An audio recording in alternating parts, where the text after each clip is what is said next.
Getting right into it. Startup.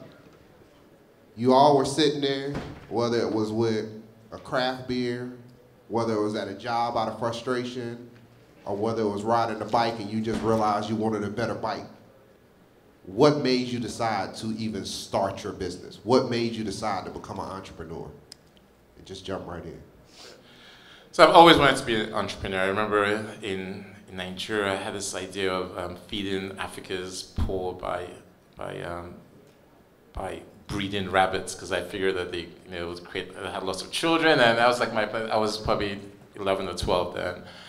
So I've always had this entrepreneurial urge, and while I enjoyed my time in investment banking, what I lacked was this kind of creative impulse. And I'm not sure if you understand what I'm saying, but like there's something that drives entrepreneurs, right? This creative impulse, So I think some people want to art, and people like art and music, but I think it's a very similar energy you have inside you as an entrepreneur, where you have this urge to create something, to manifest something from your imagination into reality. So that's really been the underlying theme in my own, the way I look at the world.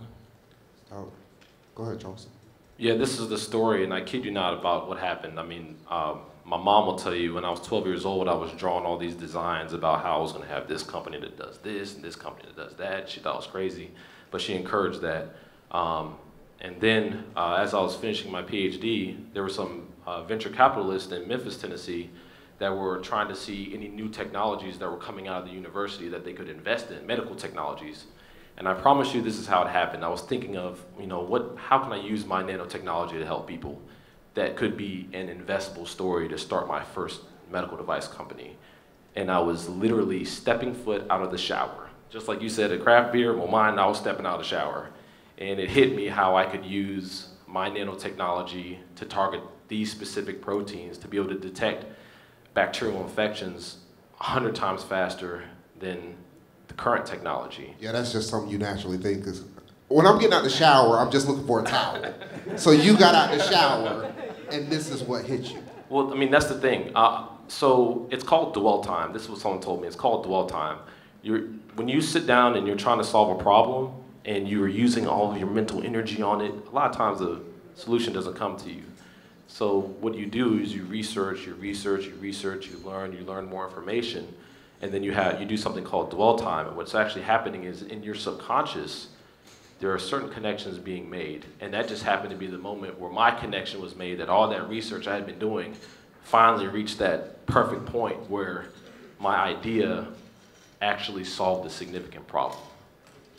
That's amazing. Go ahead. You know that feeling you have when someone's answer is much better than yours? You don't want to say nothing anymore? I don't know. Like, do I change my answer? Just go to another question. You know what I mean? I'm just asking, theoretically. I feel that way every time I'm on the stage lately. It's just like, these notes don't work anymore. They look pretty. I write real nice. But go ahead, Brian. Tell us your story, though. I've always been a gifted troublemaker, so I've always worked at the large corporations like IBM and Apple, and I was always the guy that they were too good to fire, but always kind of causing trouble. And so I've always kind of been in I always got fired, but go ahead. Yeah. And so that moment, for those of us that ever worked at large corporations, when you kind of look up at that horrible, stale white ceiling and those fluorescent lights that just are sucking the energy out of your soul, that was the moment at Apple. And even though it was a great place and there was, great benefits the whole nine, I knew I had to do my own thing. And I mean, that's right into a good segue when you talking about staying up. I think everybody out here, whether you know it or not, we fail as entrepreneurs over and over and over again, and we continue to fail. And we learn from it, or we find another way around. But as we continue to fail, you got the business going now, and it's running. Now you may have gotten the friends and family, you may have gotten that first round, budget start getting tight, numbers start going low, and you wonder how you gonna get that next round of checks to everybody. People calling you, and it ain't cause they like you, cause they looking for that check. Like, nah, I ain't getting no messages. The internet went down. I just saw you post on Facebook. No, seriously, it's that. So, how do you stay up? What is your strategy? How do you strategically know these are the steps of execution I have to take to make sure that my company will remain viable? Silence. I mean, the simple answer is don't run out of cash, right? That's like the number one rule, right? You know, like that's one thing I remember from my class in business school. Like it was called marketing for startups, and it was don't run out of cash and do whatever you need to do to not run out of cash. That's really the basic goal of any entrepreneur in this early stage. Is there's some things you need to do, and you have a certain amount of cash that goes down pretty much every month, right? So the goal is make sure you figure out how to get more cash or figure out how to cut your costs, right? So you can actually be profitable. But that's and that answer depends on obviously the kind of the industry you're in. But it was and something about entrepreneurship, it's almost like as if someone is taking care of you, because there's so many times, I'm sure you have your own personal stories where you literally have one more month to go, then something or the other happens where voila, it's there. So in my own personal case, I just remember I just had to go to the gym because I was so stressed out then, and I needed $50,000 in the early days, and I met this random investor at some conference very similar to this, and he said, why don't you come down to our corporate office in New Jersey? And I'm like, New Jersey, it's such a far place, and even though I live in New York, but I went, and that was the very source of the very first $50K investment we got. We hear the same thing. It's like, oh my God, I'm in Palm Beach County, I'm in Broward, gotta go all the way down to Miami. You know, it's the same thing, but you gotta be willing to go outside of that comfort zone. And I think not giving up is an important thing. Brian, I want you to speak because I know Endeavor is one of your newest situations in. You're raising funds every day, and you told us the hard work, the easy work is done. Now it's even harder because you're raising funds, but it's a little funner. So why don't you just tell us how you feel about it? Yeah, I was going to talk about fundraising in that regard as well. In the very, very, very beginning, you have an option. You can go the bootstrap route and own it and maybe grow a little slower, but at least you know kind of where that next check is coming from. Or you can go the venture capital route, which has a lot of benefits, but also it's like getting on a treadmill that cannot stop, right? And so you will continue to fundraise and fundraise and fundraise, and even if you could kind of stop and just say, okay, now we got, let's say 10 or 12 people, that's good enough. They're going to give you more money so that you can grow faster than that, and so hit the next milestone. So I think figure out for yourself what kind of person you are. Are you the bootstrap person, or are you the kind of VC kind of approach person? Neither one's right or wrong. And if you are the VC person, set real milestones and real goals with your VCs so that when you hit them, you say, hey, guess what? It's time for that next round. Time for us to re-up. That way they know that you've actually met that goal, as opposed to these like moving goals can be very dangerous in the VC world.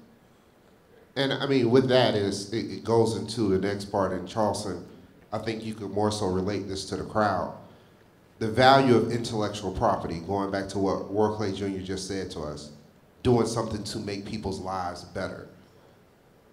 Intellectual property allows scalability because someone else can use your brain. And Brian, we've talked about Kairos in so many different ways just in the last week from committee meetings. So when you guys look at your businesses before being bought out by Apple, when you think about scalability, what are the procedures? And I know it's not a perfect science. We all know that. We all change every night. That's the goal of being an entrepreneur. How do you decide where you're going to scale? What did you see as your strategies of that opportunity to say, this can be something bigger than me? Well, I've kind of come from a personal level, and then y'all can probably give a little bit more business insight, because honestly, I didn't go to business school. When he said, first thing they teach you in business school is don't run out of cash, that's exactly what I did. I had $10 of credit line. Not money, $10 of credit line. And we can talk more about the emotional state of making it past, those roadblocks, those financial roadblocks. But regarding intellectual property, when I was coming up with my idea, I knew that you have to have an investable story. When you're first getting started off, you have nothing but your team, the idea, and you need to go from that place and start to build value. And one of the best ways of creating value is to say that, hey, look, this idea is novel and it's protected by the government. And so that's the first thing that you want to do, is if your idea is patentable, you want to do your research, you want to do your patent searching, and you want to go ahead and file a provisional patent such that you're first in line for receiving a full patent, and that creates more value for your business. The second thing I thought about from the intellectual property was scalability. So you've got to be thinking about these things. When investors invest in an idea or a product, they want to invest in something that's going to take over the world. I mean, Steve Jobs just wasn't going to build 1 to 10 iPhones. No, he was going to find a way to scale it to millions of iPhones. And that's what you want to do. Your business has to be somewhat automated in such a fashion that it can be scaled from just reaching out with your first customers with 10 products to even pushing millions of products across the world. And that's what the investors are looking for: highly scalable and intellectually protected property. That's very key. Go ahead. So my answer is slightly different from Charleston's. IP is definitely important, but I've found, again, Charleston seems a much smarter guy than I am. So I'm not into deep technology, right? So my whole focus is on applying existing technologies to kind of, at least what I view as obvious problems. So our takes will be very different. So, and I just actually was having a conversation with a friend a few days ago, and we looked up the market cap for IBM, right? So, and it's around $14 billion, right? So just think about the intellectual capital within IBM, right? And we also looked at the valuation for Airbnb, which isn't a technology company per se. It's around $14 billion. So just to give you a sense of the scale, right? So technology is very important, but in terms of creating value, it's not something that you need to have, right? You can use the most basic technologies to create, to manifest the ideas you have. You don't need to have a PhD.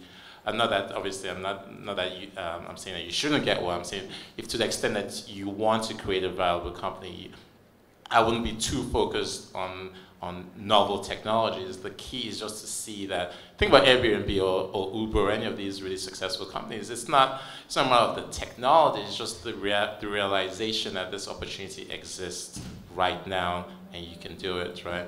So my advice is focus less on the technology, but figure out something that people want and something that could actually be built very quickly and has kind of market size to it. So just because we want to kind of get a couple of questions, if possible, tell us again the name of your company. The name of the company that you saw. Yeah. Oh, hopstop.com. Okay. Say it one more time. Hopstop. HOPSTOP. Right here to my youth. How many of y'all own Beats by Dre headphones or heard of the headphones? All right.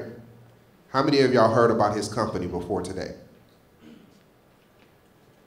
Do we know the value of what his company sold for? And do you realize the same companies bought them?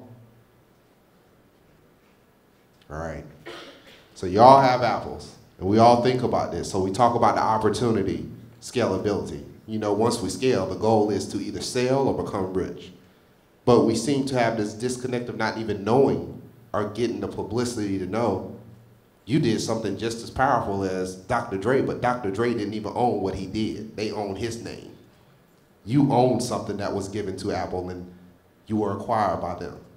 So I want you guys to think about that when you have these questions and when you look at what's on this stage, when you have someone that left Apple to do his own thing, to start something, and when you have someone that stepped out the shower and had an Einstein moment to create. You have these opportunities in front of you. You have the opportunities to just be great. So I got to stay true to form, the closing. So I just want, you've talked, you've spoken, we have start up, stay up, scale up. I just need either whether it's one word to describe how you feel so far dealing with the conference, your experience from this panel, or just the emotions that might have been brought back thinking about what you went through to start up your companies. One word, just one word. We'll start it there. Nostalgia. Nostalgia. It's going to be difficult. Go ahead.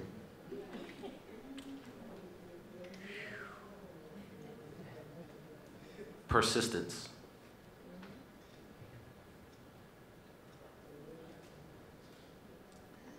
Thankful.